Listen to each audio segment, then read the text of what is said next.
ഡാ എന്റെ മോരും വെള്ളം എടുത്ത് വെച്ചേക്കുന്നത്, എടുത്ത് കുടി. എന്തുവാ എടുത്ത് കുടിക്ക്, തട്ടിക്കളയരുത്. എടാ കുടിക്കടാ എടുത്ത്, ഈ ചാർന്നിട്ട് കുടിക്ക്. ഞാൻ 2 ദിവസത്തിനകത്തങ്ങ് വരുവാടാ.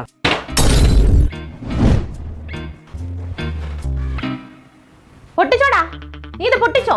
നിന്നോട് ഞാൻ 100,000 വട്ടം പറഞ്ഞു എടുത്ത് കുടിക്കണേന്ന്. എന്നിട്ട് നീ എന്തുവാണ് അവിടെ കളിച്ചോണ്ടിരിക്കുന്നോ? 12 രൂപ ഒരു ഗ്ലാസ്സിന്. നിനക്ക് ഈ 12 രൂപയൊക്കെ ചെറുതായിരിക്കും. ആ മനുഷ്യൻ അവിടെ ഇരുപൊരു വെയിലത്ത് നിന്ന് മുണ്ട് മുറുക്കി ഉണ്ടാകുന്ന ഗ്ലാസ്സുകളായത്. മനുഷ്യനായ വില വേണം. അതെങ്ങനെയാ? കഷ്ടപ്പാടൊന്നും അറിയത്തില്ലല്ലോ മോനെ. അധികം നാൾ ഇങ്ങനെ ആയി കഴിഞ്ഞു കഴിഞ്ഞാൽ ജീവിക്കാൻ പറ്റത്തില്ല കേട്ടോ, ഈ വന്ന കാലത്ത്. നശിപ്പിക്കാൻ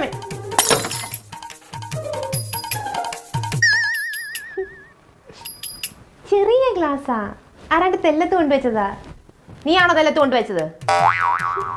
7 രൂപയേ ഉള്ളൂ. അവ ഒന്ന് വൃത്തിയാക്കട്ടെ, പഴയതാ. സാരമില്ലെന്നേ, വൃത്തിയാക്കിട്ട് വരാം.